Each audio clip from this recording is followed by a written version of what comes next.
Ano? Aww. Ano? Lakas ng ulan kanina, no? Grabe.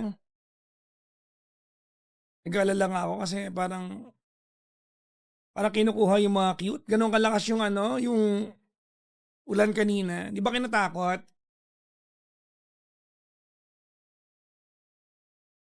Kasi nga hindi ka cute, kaya hindi ka natakot. Charot lang. Hello po sa inyo lahat.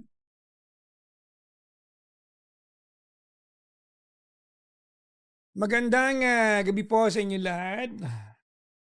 Maaga ako ngayon mga kaibigan kasi ang laki ng problema ng Pilipinas. Sabi ko, makatulong man lang sa bad trip ng mga Pinoy. I-air na nga ako ng ano, la-live na ako ng maaga. Anong i-air? Hindi man ako radyo, no? Live. Yan. Ang aga ko ngayon, malapit ko na kayong sanayin ng gantong oras, no? Okay lang ba sa inyo? Kung hindi okay, wala akong pakialam. Charot. Ang aga, wala pang alas na. Alam mo, maliban dun sa April 1 na nagkaroon tayo ng petty noon. Naalala niyo yan, di ba? April 1 na petty noon, di ba? Maliban dun sa April 1, mga kaibigan, ito na yung isa sa mga pinakamaagang time na nag-live tayo. Diba? Ito na yan.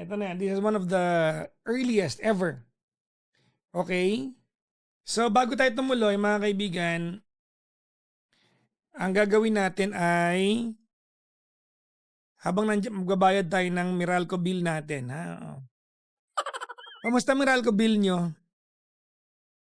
Ha? Kamusta ang Meralco bill ninyo? Magkwentong anak ng tokwa talaga. Oh. Ito, ang bill namin ay 24,440. Yan ang bill namin. Oh. Basahin natin. Oh. Normally, mga kaibigan, itong bill namin ay 13,000, 12,000, minsan 11,000. Yan po yung bill namin. Maraming salamat sa gobyerno natin. Thank you very much. Maraming salamat. Maraming pong salamat sa pag-intindi sa amin. Thank you po. Oh. Na-appreciate ko po itong pagtaas ng Meralco bill namin. Oh. Balikan ko nga yung Meralco bill namin last month. Nanawagan po ako sa Maynila, baka po pwedeng huwag kayong sumabay. Oh. Parang awa nyo na. Baka nag-iisip-isip yung mga taga Maynilad ng ng tawag nito ng pagtaas, no? Baka pwedeng next century na po. Oh. Oo, baka lang Oo. Nung last month, ang bill namin, nandito, may file naman ako niyan mga kaibigan. Hanapin ko lang. Last month, ang bill namin ay 20,000. Tumaas na yan.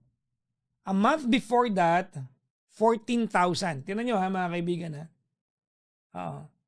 Oo. A month, tapos, ayan. So, 14,000, 13,000, ito. Nung kailan to?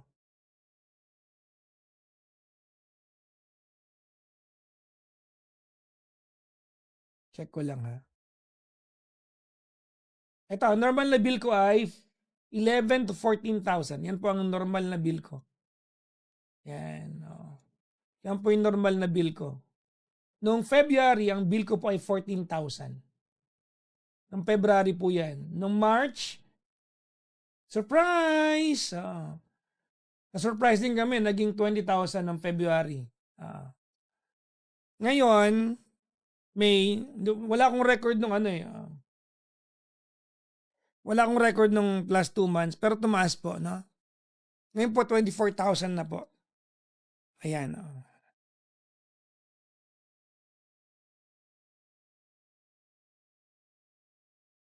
So, ang breakdown po ng Meralco bill namin ay ang mga sumusunod. Masaya to mga kaibigan. Ito yung pinakamasaya. Share nyo nga itong live natin. Oo. Sabi ni Sephora, konti lang ang viewers. Pwede bang ibalik mo sa dati mong time slot? Wala akong dating time slot. palagawa ka ng kwento. Wala akong time slot ha, gumagawa ka ng kwento. Ha? Sabi mong dating time slot ka dyan. Wala akong time. Itong show natin ay ay mangyari kung mangyari ha. Ang generation charge namin ay 13,000. Dali kwenta, maglabas kayo ng calculator. Magsama-sama tayo dito. Ang bill namin ay 24,440. Ang aming generation charge ay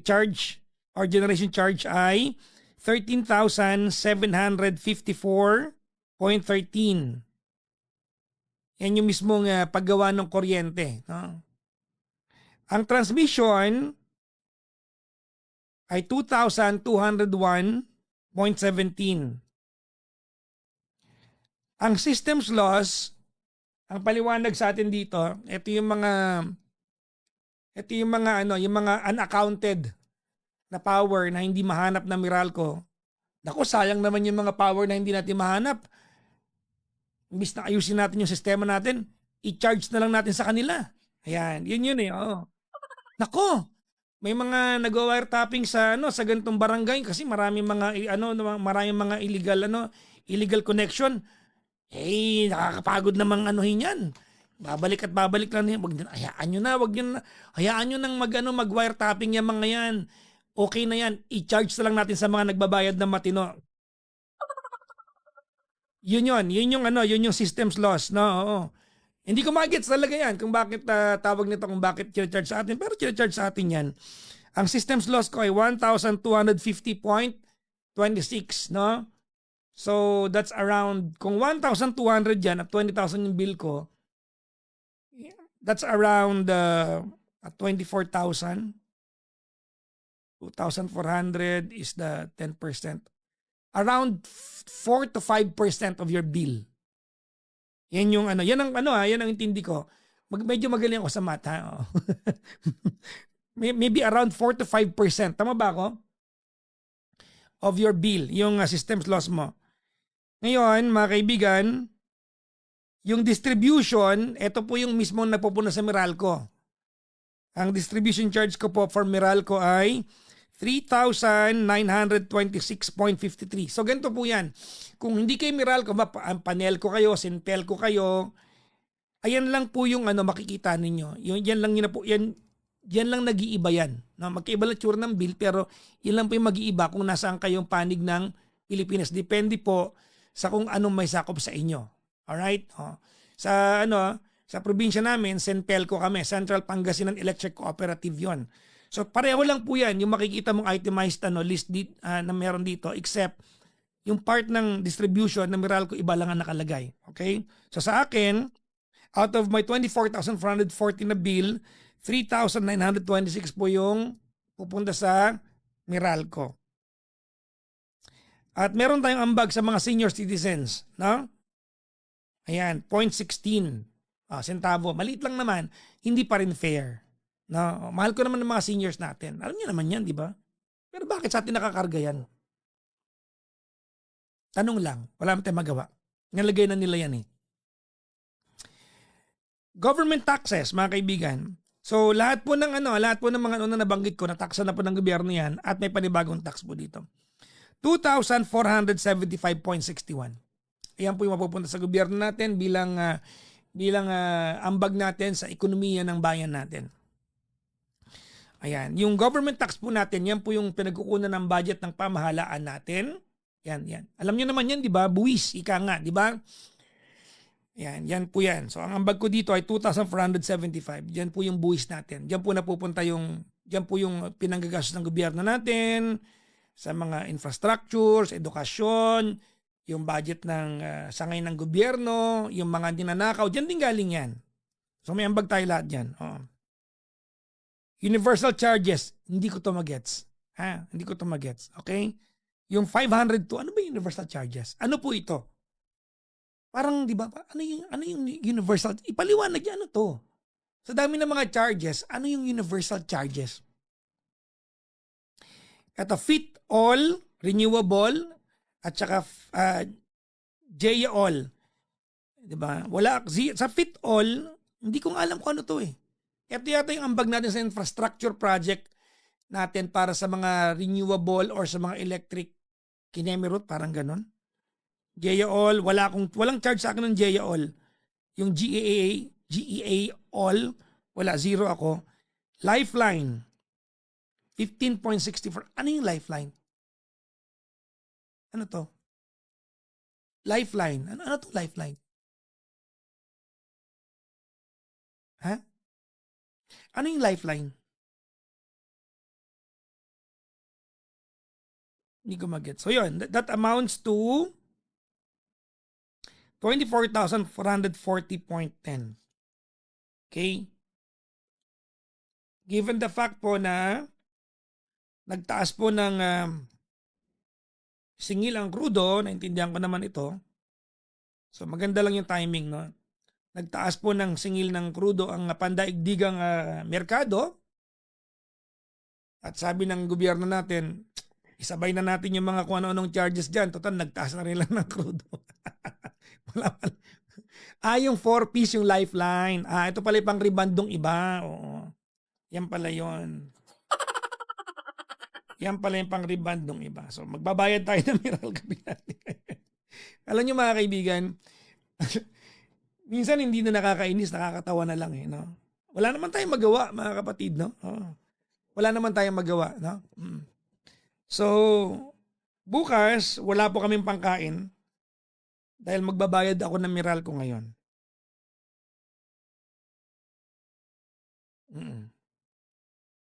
Ayan. Amount, ayan, 41.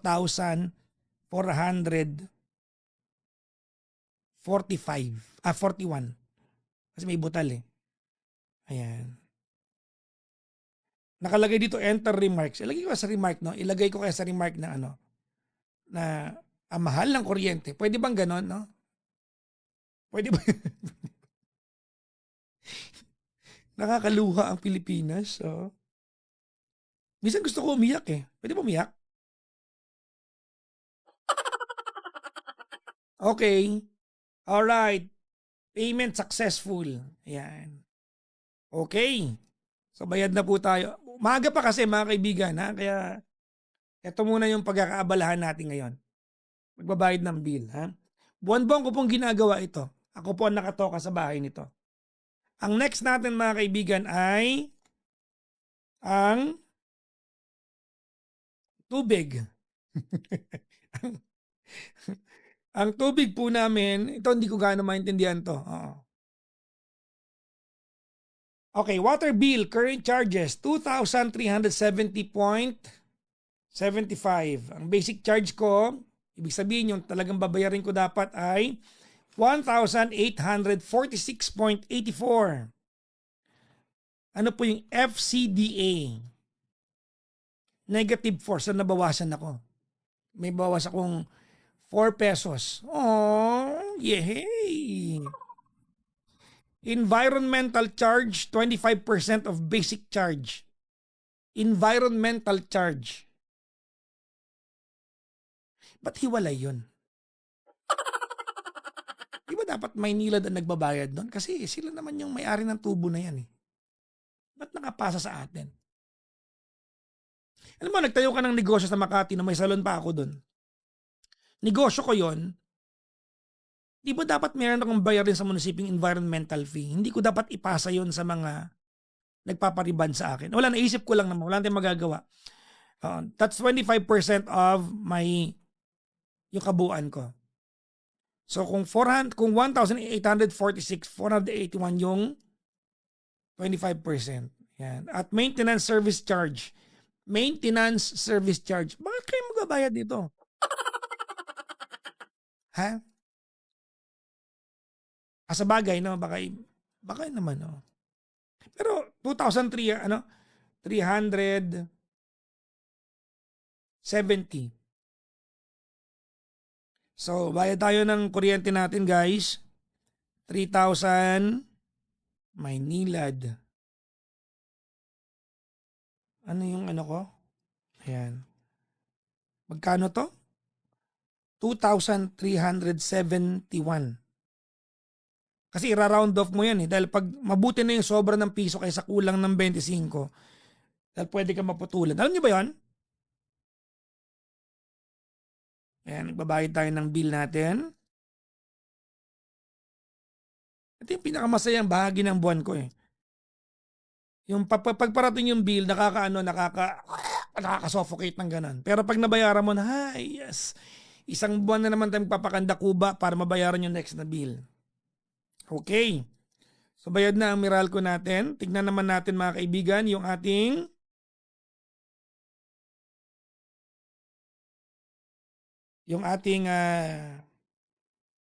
Converge. Oo. Kumusta kayo? Nagbayad na ba kayo ng mga Meralco tsaka tubig ninyo? Ha? Magbayad na kayo. Ha? Hindi yung ano-ano kayo dyan. Magbayad na kayo. Ang Converge ko, tignan natin guys. Bayad na, sabi ni Rovesel. Mayaman naman tong si Rovesel eh. Select all the images with stairs. Stare. Verify. Log in.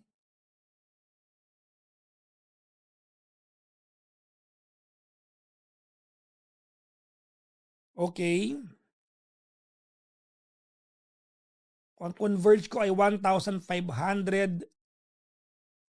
Amount to pay. Due on June 20. Okay, bayaran na natin ngayon. Para hindi na tayo mag-ano pa. June 20 pa. Mag-advance tayo guys. Ako ina-advance ko to kasi mabuti na yung ang Converge ko ay 1,500. Magandang ano to, no? Magandang exercise to sa atin guys. No?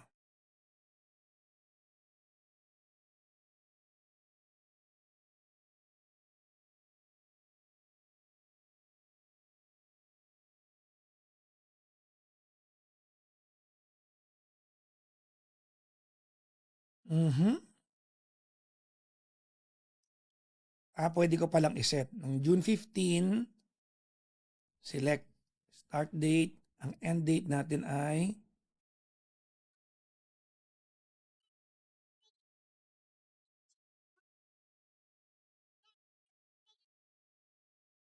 tuloy-tuloy lang dapat to. Yan. Continue.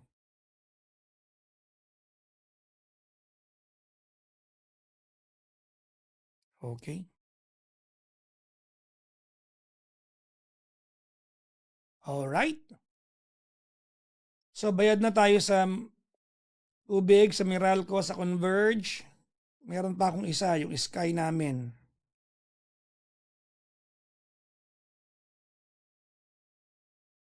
Tingnan natin kung yung Sky namin ay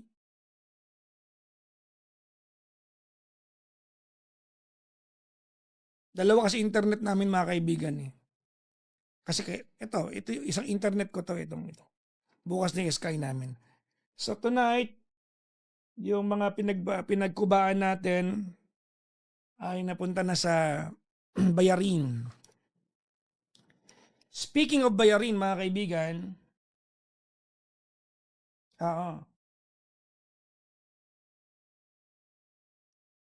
kamusta naman ang inyong bayarin? Kayo ba ay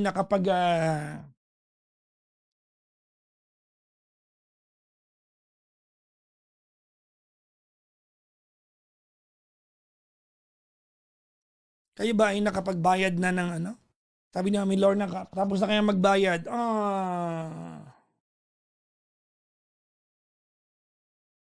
Almost 30K pala ang fixed bill mo sa bahay. Wala pa yung renta ng bahay dyan. Ang bahay ko, ang renta ko dito ay malaki. Kasi townhouse to eh. Dahil taga-probinsya naman ako. Dami akong binabayaran. No? Mga 6 figures ako monthly ang bayarin natin. No? Ay nako. Sabi, hintay na lang maputulan.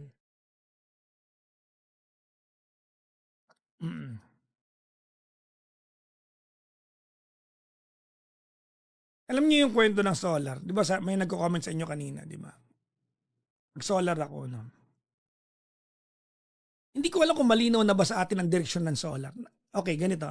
Okay, tingnan nyo to guys ha. Practice to ng gobyerno natin eh. Kaya minsan iniisip ko, antayin natin na ano muna sila. Tawag nito to make up their minds, no? Medyo mabagal-bagal tayo sa part na to. Yun ang buong katotohanan. Okay? Tingnan nyo to guys ha. E-bike. Alright? We always work backwards. Yan ang problema natin, no? E-bike. Hinayaan ng gobyerno na magbentahan ng maraming e-bike sa Pilipinas nang walang regulation. Alam niyo to.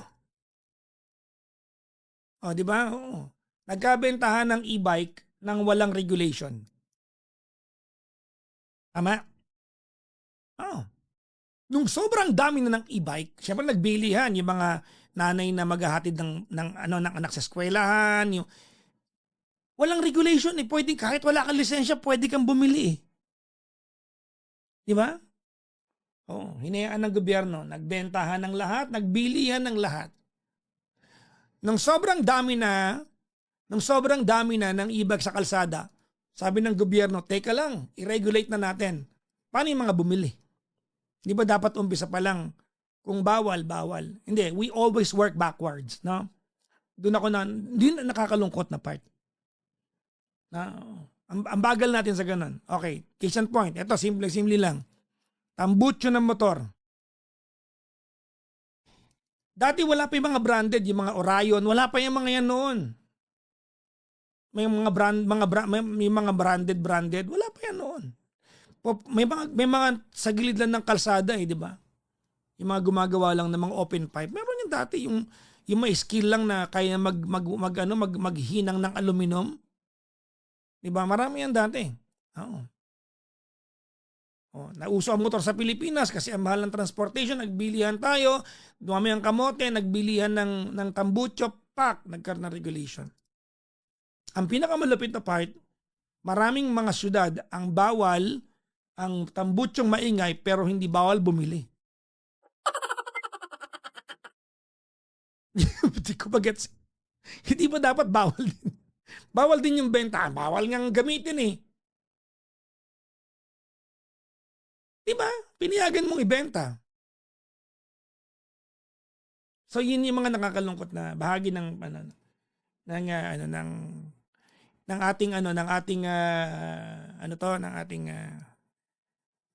tawag nito ng ating society. Kaya lang wala naman tayong magawa mga kaibigan. We are a developing country and part of at bahagi ng isang developing nation mga kaibigan, we are going to encounter problems that we are going to solve along the way. Lahat po ng nation, mga kaibigan, no? Lahat ng nation na umunlad, dumaan po sila sa ganitong phase. Lahat, hindi lang tayo. Almost all nations, no? Kakaunting, if you study world history, mga kaibigan, kakaunti lang po ang mga bansa na naging proactive. Karamihan po ng mga bansa naging reactive, no? They address when there's the problem. That's part of social structure, tawag nito of a nation, no? Ito kasi yung paborito kong subject kaya naiintindihan ko 'to. Ang kung saan tayo nagkukulang bilang bansa ay yung bilis o bagal natin, yung bureaucracy natin. Doon lang tayo nagkukulang. Pero kung normal bang dinaanan to ng mga umunlad na bansa? Of course, dinaanan to ng mga umunlad na bansa, 'di ba? Dinaanan to, 'di ba? Kasi mas mabuting i-solve yung mga problema kapag alam mong meron ng pattern kaysa sinisimulate mo yung problem pero wala namang pattern. Yun naman yun. Okay? So dinaanan po ito ng maraming bansa. Ang kulang lang sa atin, yung bureaucracy natin. Bakit? Ano yung bureaucracy? Kasi nga nauuna yung chika kaysa yung para sa halimbawa ngayon, nag-aaway-away sila. Walang para sa atin diyan, ha? Oo. Kumbaga meron man para sa atin diyan, but that's more on a politically motivated outcome. More on that rather than for us. No? So bilang bansa at bilang democratic country tayo, medyo yan yung downside natin. Mabagal ang pag-unlad natin kasi ang daming talking heads. Ang daming talking heads.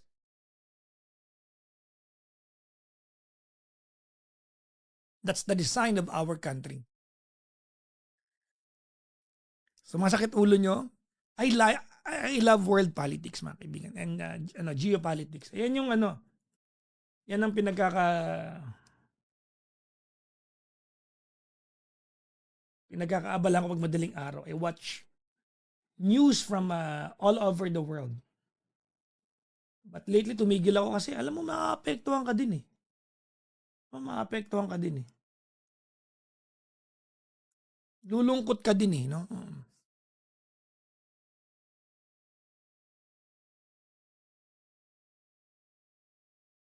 Oo. So yon, mga kaibigan, no? Welcome to the Philippines. Sana talaga umunlad na tayo. And I hope it happens during my lifetime. Alam mo, yun na lang wish ko for myself. I really hope it happens during my lifetime. Oo. Yung mga politiko natin, kanya-kanya naman yan. Pag tinanong mo naman yung mga yan, lahat naman yan mayroong magandang hangarin pa sa bansa natin. Magkakaibang version lang. Magkakaibang level lang ng prowess. Oo. Pero kung sinong totoo dyan at hindi totoo, hindi naman natin alam eh. Totoo. We have no way of knowing. Diba? We have no way of knowing.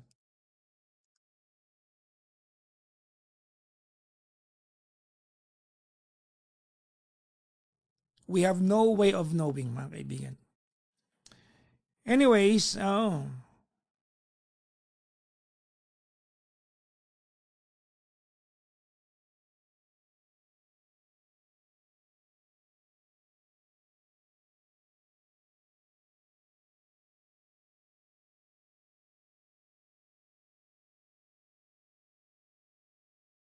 ano kasi tayo, we are so distracted with a lot of our struggles in our country that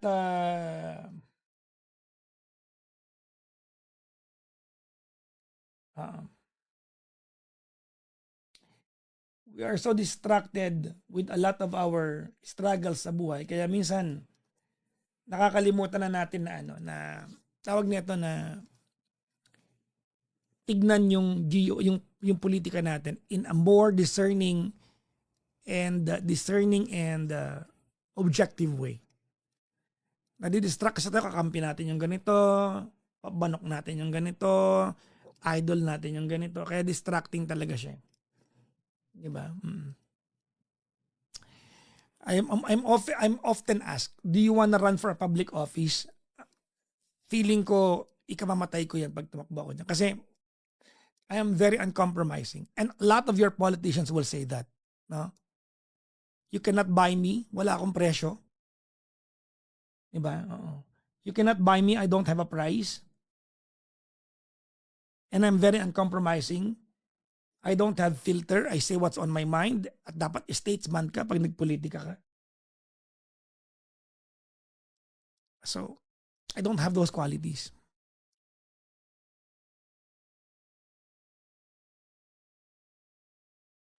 Yun lang. Kaya Pilipinas, okay ka pa ba okay pa ba kayo?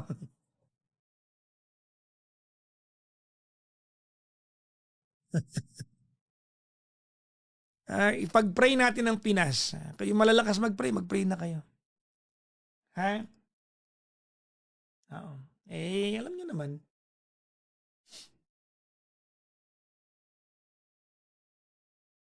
Diba? Alam niyo, nami-miss ko yung panahon pagkapanalo ni Manny Pacquiao. Nami-miss ko yung mga panahon na yon. Kasi meron tayong Alex Ayala ngayon. Meron tayo yung sa Got Talent, di ba? British Got Talent. Meron tayong pambato ron. Kahit pa paano, hindi lang sikat ng Pilipinas sa maduming politika.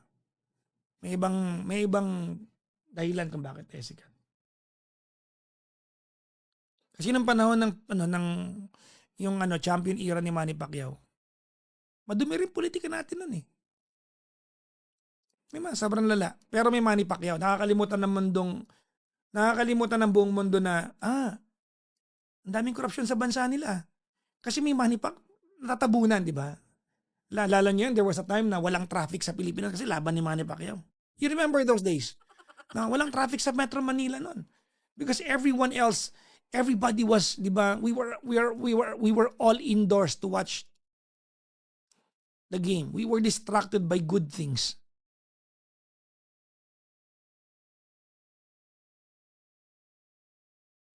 Ngayon,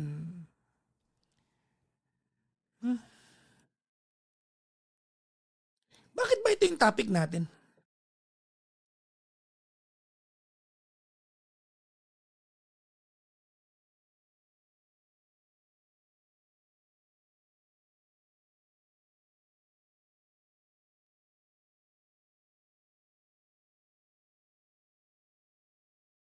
Anyways, mga kaibigan, welcome to the show.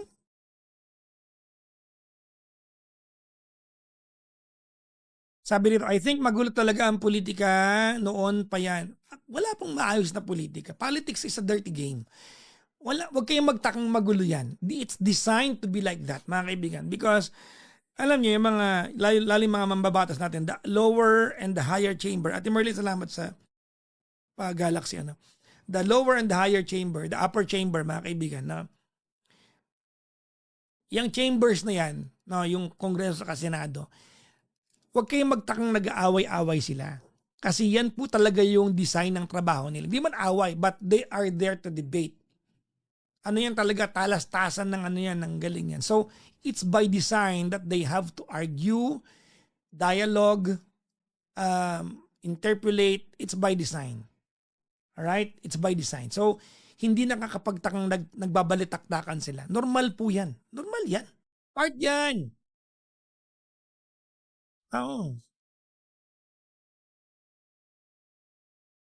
Normal yan. It's part of it. No? Kaya pag politiko ka, hindi po pwedeng hindi mo gusto yan. But, ang ano dyan,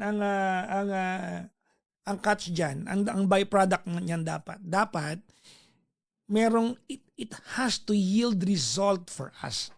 Ngayon, it has to yield result para sa atin.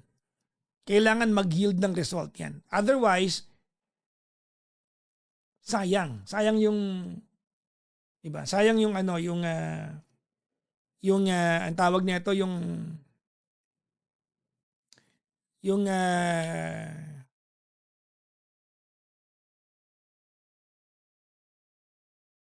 balitaktakan nila. Naiibigan niyo ba yung kwentuhan natin yan?